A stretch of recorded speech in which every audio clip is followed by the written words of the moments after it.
Welcome to the 2020 Saving Amelie Tour.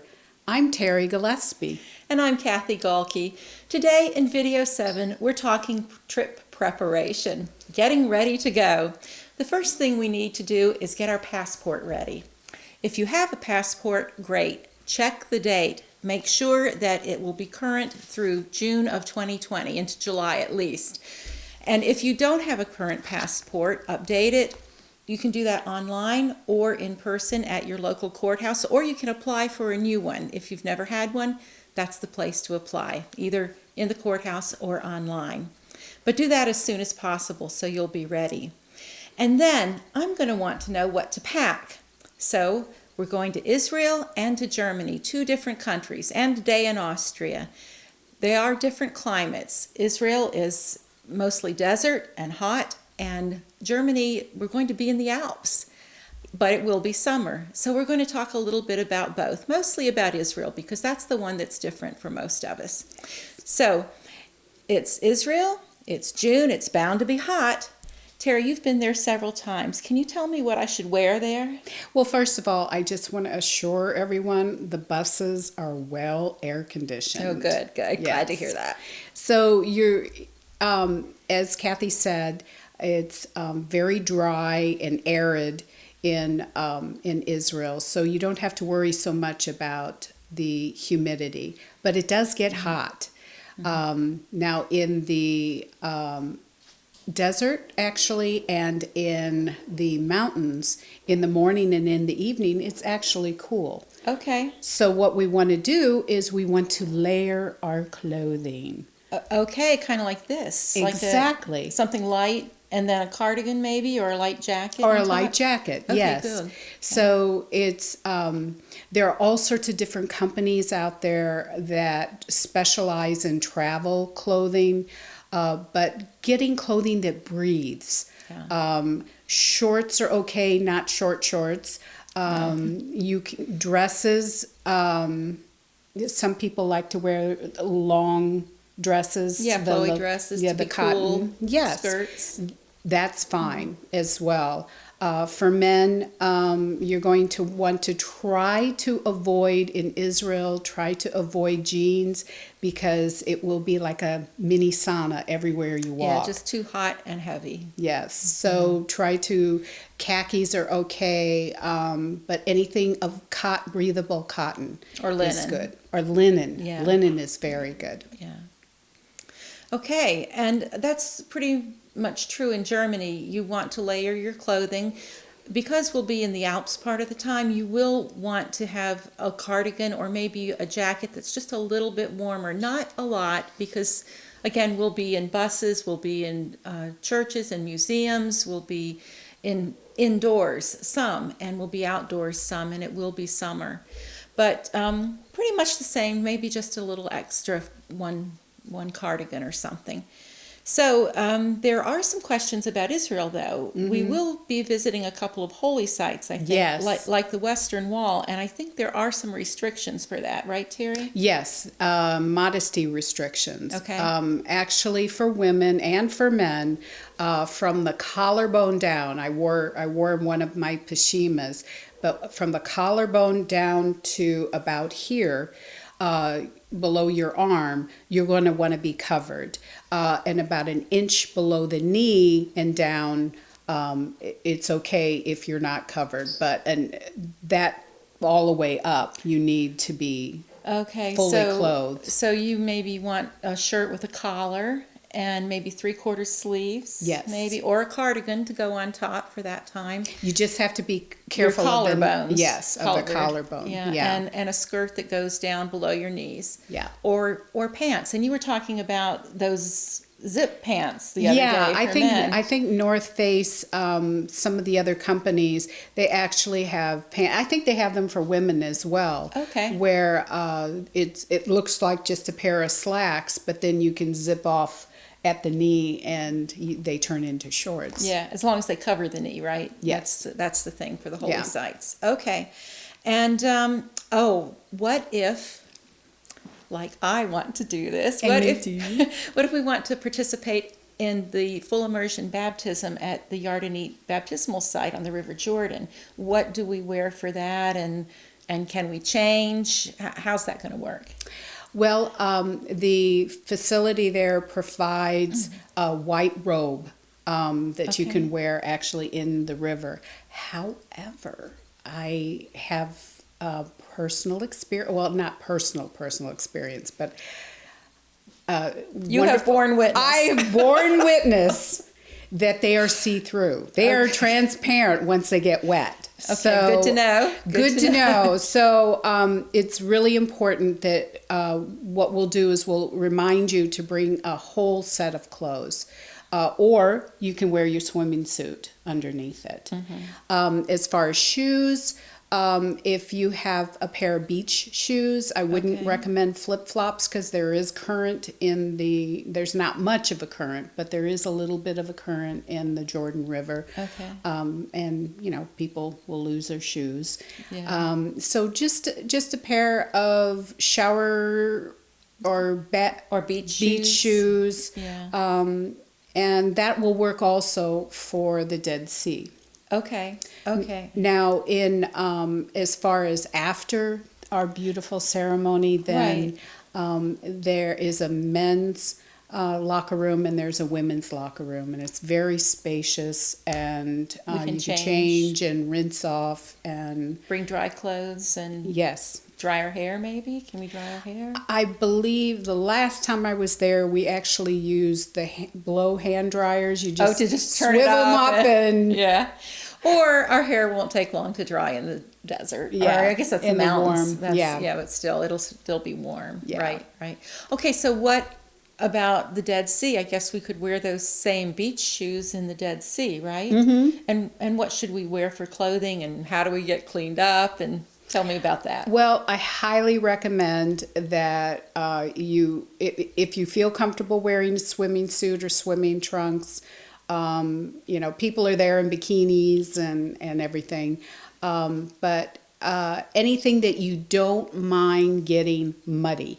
Okay, muddy. Because they have the little mud pits where you can rub the medicinal Dead medicinal Sea mud. It is really medicinal. I can't convince her of that, but I don't know. people come from all around the world who have skin disorders, and they'll come and like psoriasis and eczema, and they'll come there and they'll rub the stinky mud on their arms and then go into the Dead Sea and scrub it off. Now the really cool thing is that you cannot sink in the Dead Sea. Right, I have heard that. I've seen that.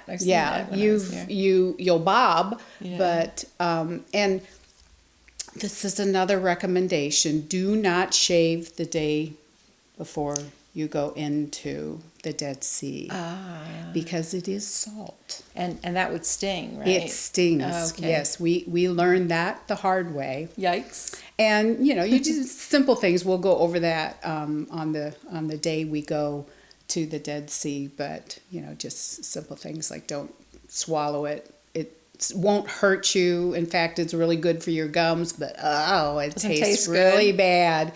And then there is like at Yardenit, there is a men's locker room and a woman's locker room. You can shower, and you do need to shower because the salt will make you itchy if you don't shower it off. So we'll need to take an extra change of clothes for that. Depending on what we're wearing. Yes. For that. Okay. That's good to know. So what about shoes? Because we're in Israel and it will be hot. Can I wear my flip-flops or my sandals, or what do you recommend? I would recommend getting good walking shoes, even though it may not be as cute with your outfit. I really recommend good walking shoes. Go to one of the athletic stores and just say you're going to be doing a lot of walking in hot weather. If you want to wear sandals, make sure they support your heel. Flip-flops, because we'll be going to areas where there's a lot of rocky, uneven surfaces. Even in old Jerusalem, which is paved. I mean, we're talking about this is ancient paving, so it's very easy to trip. So Yeah. flip-flops are not so good. Flip-flops are probably not so good. Okay. I will say that in Germany, you also will want good walking shoes. It won't be as challenging, I don't think, as in Israel because the places will be paved and will be in villages and towns and museums and churches and the Abbey, different places like that. And I think sandals, good sturdy sandals would be good. I have to confess, when I went to Germany, I took Fit Flops, and that was it because they have great arch support. I love them. But it was kind of funny because we got there the last day of August, and the Fit Flops were fine. And the next morning, Fit-flops? Fit Flops. Yeah, they have FIT, Yeah. FLOP. Yeah, they're not just like regular flip flops. They have a lot more arch support, which I really like. But okay. but the next day we get up in the morning and there's snow on the Alps, so my feet were really pretty cold, and that was a See, the surprise. tennis shoes would have helped. Yeah, the tennis shoes really would have helped, and so I think maybe I'll take them this time. But I will say that. It's pretty comfortable in Germany, and it'll just be a little bit chillier probably. Not a lot, just a little. It'll still be June. Okay, so especially in Israel, I'm guessing I'm going to need some sunscreen, maybe a hat. What do I need to protect myself from the sun? Definitely sunscreen. Okay. Definitely, I would strongly recommend a hat of some sort, even if it's a ball cap. Okay. And sunglasses. Sunglasses, It's that's really important. important for you to have sunglasses. You should do that anyway for your eyes, to protect your eyes. But, pardon me, I know the tops of people's scalps, you just don't, a lot of times forget that you can get sunburn just as On your badly scalp. on the top of your scalp. So a ball cap, or they've got some great Panama hats? or- Panama hats that are travel type, where you can actually roll them up and then stick them in your luggage, so it makes it, or your purse for that. She'll have another video later on about packing tips, and that's a good one. That's a good one. So, okay, what about packing medications? Can I just put all my prescriptions in one of these little guys and leave my bottles at home, or just put my vitamins in here? And tell me about that. Well, they really recommend, and sometimes they enforce it, sometimes they don't. It's probably better, just to be safe, to go ahead and put your prescriptions leave them in your prescription bottles. If your vitamins, if I didn't have to take my vitamins, I'm sure that would be okay if they got persnickety about it. Yeah. But if something, God forbid, should happen and you lose some of your medication, it'll be a whole lot easier to take that prescription bottle into the pharmacist and get those refilled than trying to figure out what was that pill that that's in my little prescription carrier. It might be a good idea too to just make a photocopy or a typed sheet of your medications. I do that what they anyway. are, and Absolutely. keep that with you. Yes. And that's a just a great precaution. idea. Yeah. Okay, so let's see what else. About what to take in our carry-on as opposed to what to pack in our suitcase, and liquids, and Like just the liquid everything. medication. Liquid medication, or also cosmetics and things. Well, liquid cosmetics, you could probably, if it doesn't meet the requirements of 3 to 4 ounces, really check With your airline about that. check with the airline, because not all of us are going to be flying the same airline, even when we meet in New York, if we meet in New York together. If it exceeds that, then you're going to need to find another way to handle your prescription or your cosmetics. As far as your prescription, if you're taking liquid medications, just go to your pharmacist and say, I need to have them in smaller bottles. Can you put the labels on there? And That's a good idea. And they'll do that for you. Yeah. So what should I put in my carry-on, and what should I put in my checked bag? Well, first of all, let's talk about carry-ons. And Okay. you can see behind me that I have backpacks. And as much as I like to have cute Bags. bags and all matchy-matchy, strongly recommend that you carry a backpack as a carry-on. And the bigger that you can handle, the better. As long as it fits in the overhead and or under your seat. But it'll serve two purposes. It's just easy to navigate through the airport if you just have a backpack on your back. Okay. And then when we're traveling on the bus, it's so much easier, and then you don't have to worry about leaving your purse on the bus or anything like that. It's just, A nice day bag. yeah, Okay. yeah. That makes sense. That really does. So what you would put in your carry-on is anything that, if God forbid should happen, like aliens come and steal your luggage and you You would think of never that. She's a see it fiction again, then what happens? Put that in that bag. Put those things in that bag, because both Israel and Germany have great stores. You can buy, if you need to buy clothing, there are places that we can go to buy clothing and last minute items.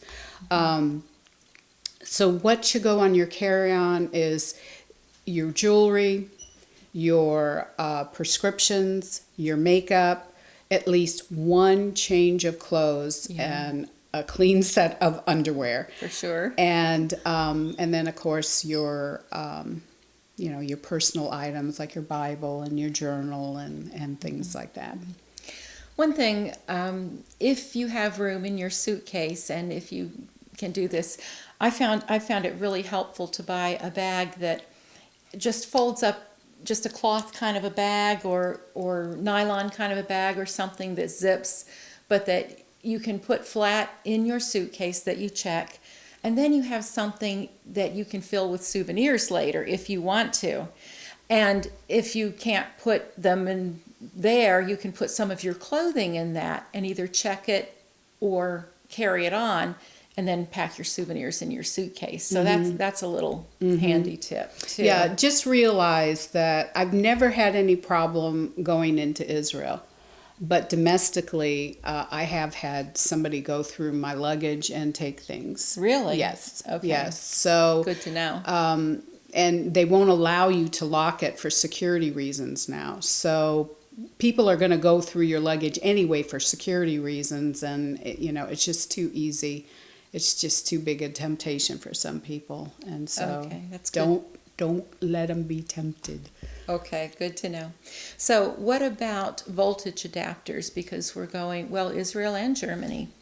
You will need to get a voltage. Yeah, for both adapter. countries. And they're Yeah. different in each country. And the wonderful thing now is the voltage adapters, most of them, if you go to an electronics store or travel store, most of them, one adapter will have different adapters. Right. So you only need to buy one, and Right. But think about how many different electronics you're hoping to use at once, though. Like if you need to use your laptop or your phone, and you also want to use, I don't know, if you're a couple and if you need more than one, think about that's that. a good point Yeah, too. yeah. And one last question for this video. What about dietary restrictions? A lot of people have dietary restrictions, and especially gluten-free. There are a lot of people that need to eat gluten-free today. Mm-hmm. How is that in Israel? Israel, first of all, everywhere that we're going will be kosher. So there's no shellfish, there's no pork. For some people, that eliminates some problems. As far as gluten-free, Israel is known for their produce and their fruits and their vegetables. I mean, it's amazing food. So if you're a vegetarian, you're gonna love it. Yeah, for sure. And their meat is, it's kosher.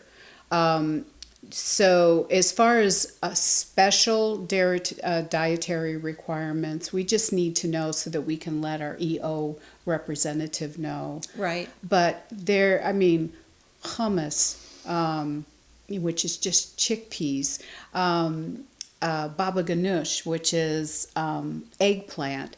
I mean, there's so many dishes that they do with fruits and vegetables that where you know, it's just You can find amazing. something to eat. You're gonna not have to worry. And I think that's true in Germany too, although Austria is and Germany, it's the land of strudel. So if you're gluten free, you can't do that. But we will need to let the tour company know and hope that and ask them to make preparations, because our breakfasts and our dinners will be included for the most part in our tour, and they will be preparing those things at the hotels usually. Our lunches will be on our own, so you'll be able to see and determine what you want to buy to eat. So that's Yeah, good. and the wonderful thing is that's where you get to know the falafel guy, Right. and that's where you get to go learn about shawarma, and there's all sorts of wonderful delights that you know, and it's quick and fast and tasty. And food is a fun part of travel. Yes. It really is. Yes. Okay. Well, that's about it for today. We'll cover other topics in future videos. So until next time, Kadima! and God bless. bless.